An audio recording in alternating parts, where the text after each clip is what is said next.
ವಾರದ ಕತೆ ಸಾಧಕರ ಜೊತೆ ವಿಶೇಷ ಕಾರ್ಯಕ್ರಮ. ಕಾಳಮನಕೊಪ್ಲು ಗ್ರಾಮದ ಮೋಹನ್ ಕುಮಾರ್ ಕೆಜೆ ಅವರು ಪ್ರಾಥಮಿಕ ವಿದ್ಯಾಭ್ಯಾಸ ಸ್ವಗ್ರಾಮದಲ್ಲಿ ಮುಗಿಸಿ ತಂದೆ ಜಯಸ್ವಾಮಾಚಾರಿ ತಾಯಿ ಮಂಜುಳಾ ಅವರೊಂದಿಗೆ ದಿನನಿತ್ಯದ ಕೃಷಿ ಚಟುವಟಿಕೆಯಲ್ಲಿ ತೊಡಗಿಸಿಕೊಂಡು ಪ್ರಸ್ತುತ BEd ವಿದ್ಯಾಭ್ಯಾಸ ಮಾಡುತ್ತಿದ್ದಾರೆ. ಬಿಡುವಿನ ವೇಳೆಯಲ್ಲಿ ಕವನ, ಸಾಹಿತ್ಯ, ಕತೆ ಬರೆದು ಅಕ್ಷರ ಹೊಸ ಕಾವ್ಯ, ವಸಂತ ಕವಿಗೋಷ್ಠಿ, ಕವಿ ಸಮ್ಮೇಳನದಲ್ಲಿ ಭಾಗವಹಿಸಿ ತಮ್ಮ ಸ್ವರಚಿತ ಕವಿಯನ್ನ ವಾಚನ ಮಾಡಿ ಸಹೃದಯರ ಮೆಚ್ಚುಗೆಗೆ ಪಾತ್ರರಾಗಿ ರಾಜ್ಯ ಮಟ್ಟದ ಪ್ರಶಸ್ತಿಗಳು, BR ಅಂಬೇಡ್ಕರ್ ಸೇವಾ ರತ್ನ ಪ್ರಶಸ್ತಿಗಳನ್ನು ಪಡೆದಿದ್ದಾರೆ.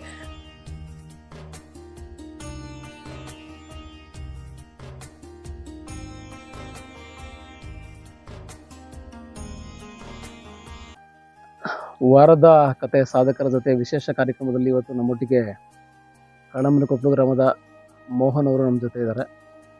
ಇವರು ಈ ಒಂದು ವ್ಯವಸ್ಥೆಯಲ್ಲಿ ರೈತರಾಗಿ ಕೆಲಸ ಮಾಡಿ ಇವರಲ್ಲಿರುವಂಥ ಟ್ಯಾಲೆಂಟನ್ನು ಒಂದು ಕವಿಗೋಷ್ಠಿ ಮತ್ತು ಕವನಗಳು, ಕಥೆಗಳು ಇದನ್ನು ಬರೆಯೋದು ಒಂದು ತುಂಬ ವೆಬ್ಸೈಟ್ಗಳು ಇಟ್ಕೊಂಡು ಅನೇಕ ಕಡೆ ಕವಿಗೋಷ್ಠಿಗಳಲ್ಲೂ ಕೂಡ ಭಾಗವಹಿಸಿ ಅನೇಕ ಕಡೆ ಪ್ರಶಸ್ತಿಗಳನ್ನು ಕೂಡ ತಗೊಂಡಿದ್ದಾರೆ. ಇವತ್ತು ನಮ್ಮ ಚಾನಲ್ನಲ್ಲಿ ವಿಶೇಷ ಸಂದರ್ಶನವನ್ನು ಮಾಡಲಿಕ್ಕೆ ನಾನು ಇವತ್ತು ಕಾಳಮನಕೊಪ್ಲು ಬಂದಿದ್ದೀನಿ. ನಮ್ಮೊಟ್ಟಿಗೆ ಮೋಹನ್ ಕುಮಾರ್ ಅವರಿದ್ದಾರೆ. ಅವರ ಜೀವನದ ಕೆಲವೊಂದಷ್ಟು ಅಮೂಲ್ಯವಾದ ಸಮಯಗಳ ಬಗ್ಗೆ ನಮ್ಮೊಟ್ಟಿಗೆ ಚರ್ಚೆ ಮಾಡ್ತಾ ಇದ್ದಾರೆ. ಈ ಹವ್ಯಾಸನ ಯಾವ ರೀತಿ ರೂಪಿಸ್ಕೊಂಡ್ರಿ? ಸರ್ ಅಂದರೆ ಡಿಗ್ರಿ ಮುಗೀತು ನಮಗೆ.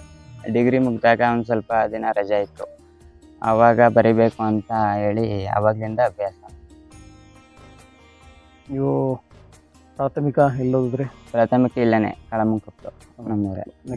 ನೆಕ್ಸ್ಟು PUC ಸಾಲಿಗ್ರಾಮ ಮಾಡಿದೆ. ಡಿಗ್ರಿ ಅಲ್ಲೇ ಸಾಲಿಗ್ರಾಮ. ಇವಾಗ BEd ಮಾಡ್ತಾಯಿದ್ದೀನಿ ಫಸ್ಟ್. ಅಪ್ಪ ಅಮ್ಮ ಏನು ಮಾಡ್ತಾರೆ? ಅಪ್ಪ ಅಮ್ಮ ರೈತರೇ. ಈ ಒಂದು ಕವನಗಳ ಜೊತೆಗೆ ಹೌದು, ಇಲ್ಲಿ ಕೆಲವೊಂದು ಸಾರ್ವಜನಿಕರಲ್ಲಿ ಕೇಳಿಬಂತು ನೀವು ವ್ಯವಸಾಯದ ಬಗ್ಗೆ ಜಾಸ್ತಿ ಇಂಟ್ರೆಸ್ಟ್ ಅಂತೆ. ಹೌದು, ಇಂಟ್ರೆಸ್ಟ್. ವ್ಯವಸಾಯ ಮಾಡಿಕೊಂಡು ಜೊತೆಗೆ ವಿದ್ಯಾಭ್ಯಾಸ ಮಾಡಿಕೊಂಡು ಈ ಒಂದು ಟ್ಯಾಲೆಂಟನ್ನು ಹೆಂಗೆ ಬೆಳೆಸ್ಕೊಟ್ರಿ ನೀವು? ಸರ್ ಅದೇ ಒಂದು ಸ್ವಲ್ಪ ದಿನದಿಂದ ಒಂದು ಕವನಗಳನ್ನ ಲೈನ್ಗಳನ್ನ ಬರೆದಿದ್ದೆ ನಾನು ಒಂದು ಹಳೆ ಬುಕ್ ಮೇಲೆ. ಬಟ್ ಇನ್ನೊಂದಿನ ತಿರುಗಿಸಿ ನೋಡಿದಾಗ ಅದನ್ನು ನಾವ್ಯಾಕೆ ಬರೀಬಾರ್ದು ಅಂತ ಒಂದು ಮನಸ್ಸಲ್ಲಿ ಉಟ್ಕೊಂತು. ಆವಾಗ ನಾನು ಬರೀಬೇಕು ಅಂತ ಹೇಳಿ ಮೊದಲು ಬರೆದಿದ್ದು ಅವ್ವನ ಎದೆ ತುಂಬಿದ ಪ್ರೀತಿ ಅಂತ ಸರ್ ಅದು ಕವನಗಳು. ಅದು ಮಂಡ್ಯದಲ್ಲಿ ಫಸ್ಟ್ ಪ್ರೈಸ್ ಬಂತದು. ಅದು ಆವಾಗಲಿಂದ ಅಭ್ಯಾಸ. ಇವಾಗ ಪ್ರಸ್ತುತ ಒಂದು 50ಕ್ಕೂ ಹೆಚ್ಚು ಕವನಗಳನ್ನ ಬರ್ತಿದ್ದೀನಿ. ಯಾವ್ಯಾವ ರೀತಿ ಕವನಗಳನ್ನ ಬರೀತೀರಾ ನೀವು? ಸರ್ ಅಂದರೆ ಎಲ್ಲ ಲಾಂಗ್ ಕವನಗಳೇ. ಅದರಲ್ಲಿ ಇಲ್ಲೇ ನೋಡ್ಬೋದು ಸರ್. ಅಲ್ಲ, ನಾನು ಹೇಳೋದು ಎಕ್ಸಾಂಪಲ್ ಏನಪ್ಪ ಅಂದರೆ, ನೀವು ಪ್ರಕೃತಿಗೆ ಸಂಬಂಧಪಟ್ಟಂಗೆ ಕವನಗಳು ಸರ್ ಎಲ್ಲ ಥರ ಒಂದು ಸಬ್ಜೆಕ್ಟನ್ನ ಇಟ್ಕೊಂಡು ಬರೀತೀರಾ, ಅಥವಾ ಈಗ ಸಪೋಸ್ ಈಗ ನೀವು ಒಂದೊಂದು ಪ್ಲೇಸ್ಗಳನ್ನೆಲ್ಲ ಹೋಗ್ತೀರಿ, ಹೌದು, ಆ ಪ್ಲೇಸಿಗೆ ತಕ್ಕ ಹಾಗೆ ನೀವು ಸಿಚುವೇಶನ್ ನೋಡಿದ ತಕ್ಷಣ ನಿಮಗೆ ಕವನಗಳು ಬಂದ್ಬಿಡುತ್ತಾ? ಹಾಂ ಸರ್, ಬರುತ್ತೆ. ಅಂದರೆ ಯಾವ ಥರ ಅಂದರೆ, ಬಟ್ ನಾವು ಪ್ರಕೃತಿ ನೋಡಿದಾಗ, ಆಮೇಲೆ ಹೊರಗಡೆ ಎಲ್ಲರೂ ಹೋದಾಗ, ಒಂದು ಏನಾದ್ರು ನೋಡಿದ್ರೆ ಅದ್ರ ಬಗ್ಗೆ ಒಂದು ಕವನ ಬರಿಬೇಕು ಅಂತ ಅನಿಸ್ಬಿಡುತ್ತೆ ಸರ್. ಆಟೋಮೆಟಿಕ್ ಯಾವ ಪ್ಲೇಸ್ ನೋಡ್ಲಿ ಅಥವಾ ಯಾವ ಒಂದು ಪರಿಸ್ಥಿತಿ ನೋಡ್ರಿ, ಹೌದು ಸರ್, ಹೌದು ಸರ್. ಇವಾಗ ಅದೇ ಅವ್ವ ಮತ್ತು ತಾಯಿ ನದಿಲಿ ಇದಾಗ್ತಲ್ಲ ಸರ್, ಅದ್ರ ಬಗ್ಗೆನೇ ಒಂದು ಬರಿಬೇಕು ಅಂತ ಅನ್ಕೊಂಡಿದ್ದೀನಿ. ಬಟ್ ಬರಿಬೇಕು ಸರ್ ಇವಾಗ. ಈಗ ಪ್ರಮುಖವಾಗಿ ನಿಮಗೆ ಪ್ರಶಸ್ತಿ ಕೊಟ್ಟಿರುವಂಥ ಒಂದು ಕವನಗಳು ಪ್ರಮುಖವಾಗಿ ಹೇಳಿ ಸರ್. ಪ್ರಮುಖವಾಗಿ ಅಂದರೆ ಅವ್ವನ ಎದೆ ತುಂಬಿದ ಪ್ರೀತಿ ಅಂತ, ಆಮೇಲೆ ಕತ್ತಲೆಯಲ್ಲಿ ನಾನೇಗೆ ಹೊಳೆಯಲಿ, ಅವೆರಡಕ್ಕೆ ಸರ್ ಪ್ರಶಸ್ತಿ ಬಂದಿದೆ. ಒಂದೆರಡು ಲೈನ್ ಹೇಳ್ಬೋದಾ ಅದು? ಸರ್ ಶೀರ್ಷಿಕೆ ಅವ್ವನ ಎದೆ ತುಂಬಿದ ಪ್ರೀತಿ. ತಾಯಿಯೇ ದೇವರು ಎಂಬ ಮೃದುವಾದ ಮಾತಿನಿಂದ ಪ್ರಾರಂಭ ಮಾಡೋಣ. ತಾಯಿಯೇ ದೇವರು ಎಂಬ ಮೃದುವಾದ ಮಾತಿನಿಂದ ಪ್ರಾರಂಭ ಮಾಡೋಣ. ಹೊಟ್ಟೆಯಲ್ಲಿ ಮಾಂಸ ಮುದ್ದೆಯಾಗಿದ್ದೆ, ಹುಟ್ಟಿದಾಗ ತಾಯಿ ಪ್ರೀತಿಯನ್ನ ಗೆದ್ದೆ. ಆ ನಿನ್ನ ಮಡಿಲಲ್ಲಿ ನಾನು ಮಲಗಿದ್ದೆ, ಮಲಗಿದ್ದಾಗ ಎಲ್ಲ ನೋವನ್ನು ಮರೆತು ಜಗವನ್ನ ಗೆದ್ದೆ. ಅವ್ವ ಕೂಲಿ ನಾಲಿ ಮಾಡಿ ಸಾಕಿದ್ದ ಆ ನಿನ್ನ ಬಲವು, ನಾನು ನಾಲ್ವರ ಮುಂದೆ ಮಾತನಾಡಲು ಹುಟ್ಟಿತು ಛಲವು. ಇದೇ ನನ್ನನ್ನು ಮಾಡಿತು ಜೀವನದಲ್ಲಿ ಗೆಲುವು. ಜೀವನದಲ್ಲಿ ಇಷ್ಟೇ ಸಾಕು ಮೆರವು ಅವ್ವ. ನನ್ನ ಜೀವನದಲ್ಲಿ ಅಪ್ಪ ಅಮ್ಮ ನೀನೇ ಆದೆ, ನನ್ನಲ್ಲಿ ಅಪ್ಪನಿಲ್ಲದ ನೋವನ್ನೇ ಮರೆಸಿದೆ. ಜೀವನದಲ್ಲಿ ಛಲವು ಗೆಲುವನ್ನು ಸೃಷ್ಟಿಸಿದೆ, ಎದೆಗೂಡಲ್ಲಿ ಸುಂದರ ಭಾವನೆಯನ್ನು ರಚಿಸಿದೆ ಅವ್ವ. ಕೊನೆಯ ಮಾತೊಂದನ್ನು ನಾ ಹೇಳುವೆ, ಕೊನೆಯ ಮಾತೊಂದನ್ನು ನಾ ಹೇಳುವೆ, ಯಾರು ಮಡಿಯದ ಈ ಹೂವನ್ನು ಯಾರಾದರೂ ಮಡಿಯುವ ಹಾಗೆ ನೀ ಮಾಡಿರುವೆ ಅವ್ವ. ಅವ್ವ ಅದೇ ಸರ್ ತುಂಬಾ ಇದು ಚೆನ್ನಾಗಿ ಫಸ್ಟ್ ಬರೆದ ಕವನ ಸರ್ ಇದು. ಅದರಲ್ಲಿ ಬರ್ದಿದ್ದು. ಮಂಡ್ಯದಲ್ಲಿ ಹಾ. ಅಕ್ಷರ ಹೊಸ ಕಾವ್ಯ ಕವಿಗೋಷ್ಠಿ ಅಂತ ಅದರಲ್ಲಿ ಫಸ್ಟ್ ಪ್ರೈಸ್ ಬಂದಿತ್ತು ಎಲ್ಲೆಲ್ಲಿ ಪ್ರಶಸ್ತಿಗಳು ತಗೊಂಡಿದ್ದೀರಾ? ಸರ್. ಅಂದ್ರೆ ಇವಾಗ ಕ್ಯಾಮ್ರಾಗಳು. ಫಸ್ಟ್ ಪ್ರೈಸು ಅಂದ್ರೆ ಅಲ್ಲಿ ಮಂಡ್ಯದಲ್ಲಿ ಬಂದಿತ್ತು. ಅದನ್ನ ಬಿಟ್ರೆ ಇನ್ನು ಬೆಂಗಳೂರಲ್ಲಿ ಎಲ್ಲ ಸರ್ಟಿಫಿಕೇಟ್ಗಳು ಕೊಟ್ಟಿದ್ದಾರೆ ನಮ್ಮ ಸ್ಥಳೀಯ ಭಾಗದಲ್ಲಿ ತಾಲೂಕು ಮಟ್ಟದಲ್ಲಿ ಏನಾದ್ರು ಸರ್. ನಿಮ್ಮನ್ನ ಅಂದ್ರೆ ಗುರುತಿಸಿದಾರಾ? ಇವಾಗ ಅದೇ ಸತೀಶ್ ಚೌರೇಗೌಡರು ಅಂತಿದಾರಲ್ಲ, ಹ್ಮ್. ಅವ್ರ ಹತ್ರ KR ನಗರದಲ್ಲಿ ಮಾಡಿಸ್ಬೇಕು ಅಂತ ಅನ್ಕೊಂಡಿದೀನಿ. ಬಟ್ ಮಾಡಿಸ್ತೀವಿ ಸರ್ KR ನಗರ. ಪ್ರಸ್ತುತ ಏನು ವಿದ್ಯಾಭ್ಯಾಸ ಮಾಡ್ತಾ ಇದ್ದೀರಾ ಸರ್ ಈಗ? B.Ed ಮಾಡ್ತಾ ಇದ್ದೀನಿ ನಾನು KR ನಗರ. ಇಲ್ಲಿ ಹೌದು ಕೇರಳದಲ್ಲಿ. ಸರ್. ಫ್ರೀ ಟೈಮಲ್ಲೆಲ್ಲ ಏನು ಮಾಡ್ತೀರಾ ನೀವು? ಸರ್ ಫ್ರೀ ಟೈಮ್ ಅಂದ್ರೆ ಬೆಳಗ್ಗೆ ಹೋಗೋದು ಕಾಲೇಜ್ಗೆ 8:30. ಬಟ್ ಅಲ್ಲಿಂದ ಬರೋದು 6 ಗಂಟೆ ಆಗುತ್ತೆ. ಬಟ್ ಫ್ರೀ ಇದ್ರೆ ಇಲ್ಲಿ ಮನೆ ಹತ್ರ ಕೆಲಸ ಅದು ಇದು ಮಾಡ್ತಾ ಇರ್ತೀವಿ ಜಮೀನಲ್ಲಿ. ಅದು ಬಿಟ್ರೆ ಇನ್ನು ಇದೊಂದು ಅವರ್ ಟೈಮ್ ಕೊಡ್ತೀನಿ ಒಂದು ದಿನದಲ್ಲಿ 1 ಅವರ್. 1 ಅವರ್ ಇದಕ್ಕೆ ಅಂತಾನೆ ಹಾ. ಕವನಗಳು, ಮತ್ತೆ ಕವನಗಳು. ಸಾಹಿತ್ಯಗಳೆಲ್ಲ ಹಾಂ ಬರೀತೀರಾ ಸರ್, ನೀವು? ಸಾಹಿತ್ಯಗಳೆಲ್ಲ ಬರೀತೀವಿ. ಕತೆ. ಕತೆಗಳು ಇವಾಗೊಂದು ಸ್ಟಾರ್ಟ್ ಮಾಡಿದ್ದೀನಿ ಸರ್ ಇದು. ಹ್ಮ್.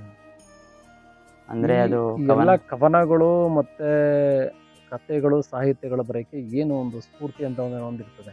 ಹಾಂ ಸರ್. ಅದೇನು ಏನು ಏನು ನಿಮಗೆ ಅದು ಸರ್ ಸ್ಫೂರ್ತಿ? ಸ್ಫೂರ್ತಿ ಅಂತ ಹೇಳಿದ್ರೆ ಕುವೆಂಪು ಆಗಲಿ, ಆಮೇಲೆ ದ ರಾ ಬೇಂದ್ರೆ, ಇವ್ರ ಹತ್ರ ಕನ್ನಡ ಸರ್. ಇವಾಗ ಬೆಂಗಳೂರು ಕಡೆ ಬೇರೆ ಬೇರೆ ಸಿಟಿ ಕಡೆ ಹೋದರೆ ಈ ಕನ್ನಡ ಉಳಿತಾ ಇಲ್ಲ ಎಲ್ಲೂ.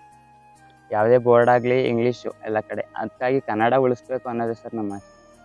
ಹಂಗಾಗಿ ಕನ್ನಡ ಬೆಳೆಸ್ಬೇಕು, ಕನ್ನಡ ಉಳಿಸ್ಬೇಕು ಅಂತ ಇವೆಲ್ಲ ಬರೀತಾರೆ. ನಿಮ್ಮ ಅಪ್ಪ ಅಮ್ಮನ ಬಗ್ಗೆ ಒಂದು ಕವನ. ಹಾಂ ಸರ್, ಇದೆ ಸರ್ ಅದು ಅಪ್ಪ ಅಮ್ಮಂದು. ಹೇಳ. ಹೇಳಿ ಹೇಳಿ ಕ್ಯಾಮ್ರಾ. ನನ್ನಮ್ಮ ನನ್ನಪ್ಪ, ಜೀವನ ಅರ್ಥವಾದಂತೆ ಮೌನ ಇಷ್ಟವಾಗುತ್ತದೆ. ಆದರೂ ಕೂಡ ಜೀವನದಲ್ಲಿ ಯಾವಾಗಲೂ ನಗ್ತಾ ಇರ್ತೀನಿ. ಯಾಕಂದರೆ ಆ ನಗುವಿಗೆ ಪಾಸ್ವರ್ಡ್ ನನ್ನಮ್ಮ. ಜೀವನ ಅರ್ಥವಾದಂತೆ ಮೌನ ಇಷ್ಟವಾಗುತ್ತದೆ. ಆದರೂ ಕೂಡ ಜೀವನದಲ್ಲಿ ಯಾವಾಗಲೂ ನಗ್ತಾ ಇರ್ತೀನಿ. ಯಾಕಂದರೆ ಆ ನಗುವಿಗೆ ಬ್ಯಾಲೆನ್ಸ್ ನಮ್ಮಪ್ಪ. ಓಕೆ, ತುಂಬ ಚೆನ್ನಾಗಿದೆ. ನಿಮ್ಮ ಕವನಗಳು, ಸಾಹಿತ್ಯಗಳು, ಕಥೆಗಳಿಗೆ ಒಂದು ಒಳ್ಳೆ ವೇದಿಕೆ ಸಿಕ್ಕಲಿ ನಮ್ಮ RJ ನ್ಯೂಸ್ ಚಾನಲ್ ಮುಖಾಂತರ. ಹಾಗೆ ನಾವು ಕೇಳ್ಕೊಳ್ಳೋದು ಏನಪ್ಪ ಅಂತ ಹೇಳಿದ್ರೆ, ಅನೇಕ ಕಡೆಗಳು ನೀವು ಕರ್ನಾಟಕ ರಾಜ್ಯದಲ್ಲಾಗ್ಬೋದು ಅಥವಾ ಅನೇಕ ಜಿಲ್ಲೆಗಳಲ್ಲಿ ಕೂಡ ನಿಮ್ಮ ಒಂದು ಕವನ ಸಂಕಲನಗಳು ಪ್ರಸಾರ ಆಗಲಿ. ಮೊದಲನೇದಾಗಿ ನೀವು ನಮ್ಮ ಚಾನಲ್ಗೆ ನೀವು ಸಂದರ್ಶನ ಕೊಡ್ತಾ ಇದ್ದೀರಾ. ಹೌದು. ಹಲವಾರು ಬೇರೆ ಚಾನಲ್ಗಳು ಕೂಡ ನಮ್ಮ ಚಾನಲ್ ಮುಖಾಂತರ ಹೋಗಿ ನಿಮಗೆ ಒಳ್ಳೆಯ ಒಂದು ವೇದಿಕೆ ಸಿಕ್ಕಲಿ ಅನ್ನೋದು ನಮ್ಮ ಒಂದು ಹಾರೈಕೆ RJ ನ್ಯೂಸ್ ಕಡೆಯಿಂದ. Okay sir, thank you. ಮತ್ತು ನಮ್ಮ ಚಾನಲ್ಗೆ ಏನು ಹೇಳೋಕ್ಕೆ ಇಷ್ಟಪಡ್ತೀರಾ? ಮೊದಲನೇ ಬಾರಿ ನಿಮ್ಮನ್ನ ಸಂದರ್ಶನ ಮಾಡ್ತಾ ಇದ್ದೀವಿ. ನಮ್ಮಂಥ ಪ್ರತಿಭೆಗಳಿಗೆ ಇರ್ತೀವಿ. ಬಟ್ ಅದನ್ನು ಗುರುತಿಸ್ತಕ್ಕಂಥ RJ ನ್ಯೂಸುಗಳು ಅವರಿಗೆ ತುಂಬ ಹೃದಯದ ಧನ್ಯವಾದಗಳು. ಸರ್, ದಿನನಿತ್ಯ ಕೆಲಸಗಳು ಮಾಡಿಕೊಂಡು ಈ ಒಂದು ಹವ್ಯಾಸ ಮಾಡಿಕೊಂಡು ಹಲವಾರು ಕಡೆ ಪ್ರಶಸ್ತಿಗಳನ್ನು ಕೂಡ ತಗೊಂಡಿದ್ರಿ. ಏನು ಹೇಳ್ತೀರಾ ನಿಮ್ಮ ಮಗನ ಬಗ್ಗೆ?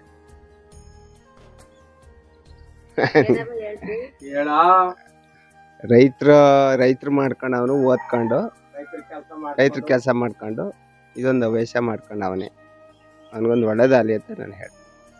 ಮಗ ಎಲ್ಲ ಕವಿಗಳು ಬರಲಿ, ಪ್ರಶಸ್ತಿ ಸಿಕ್ಕಿರೋದು ನಮಗೂ ಒಳ್ಳೇದು. ಗ್ರಾಮದ ಹುಡುಗ ಮೋಹನ್ ಈ ರೀತಿ ಒಂದು ಕಲೆ ಇಟ್ಕೊಂಡಿರೋದ್ರ ಬಗ್ಗೆ ಏನು ಹೇಳ್ತೀರಿ ಗ್ರಾಮಸ್ಥರಾಗಿ ನೀವು? ಗ್ರಾಮಸ್ಥರಾಗಿ ನಾವು ಈ ಒಂದು ವಿದ್ಯಾಭ್ಯಾಸ ಮಾಡಿಕೊಂಡು ಮನೇಲಿ ರೈತರ ಕೆಲಸನೂ ಮಾಡಿಕೊಂಡು ಈ ಒಂದು ಕವಿ ಬರೆದವನೆ ಅಂತ ಅಂದರೆ ನಮ್ಮ ಗ್ರಾಮಕ್ಕೆ ಒಂದು ಹೆಸರು ತಂದಂತೆ ಒಳ್ಳೆ ಹೆಮ್ಮೆ ನಮಗೆ. ಎನಿ ಟೈಮು ಸ್ಕೂಲ್ಗೆ ಇದು ಕಾಲೇಜ್ಗೆ ಹೋಗ್ಕೊಂಡು ಮತ್ತು ಅವಾಗ್ಲಿಂದೂ ಹೊಲ್ದ ಕಡೆ ಜಮೀನು ವ್ಯವಸಾಯ ಮಾಡಿಕೊಂಡು, ಮತ್ತು ನಾವು ಹೊಗೆ ಸೊಪ್ಪು ತಂಬಾಕು ಬೆಳೀತಾರೆ ಅದನ್ನು ಮಾಡಿಕೊಂಡು, ಮತ್ತು ಭಾನುವಾರ ರಜೆ ಸಿಕ್ಕಿದ್ರೆ ಅವತ್ತು ಕೆಲಸ ಮಾಡಿಕೊಂಡು, ಮತ್ತು ಈ ಕವಿ ಬರೆದಿರೋದು ನಮಗೆ ತುಂಬ ಸಂತೋಷ.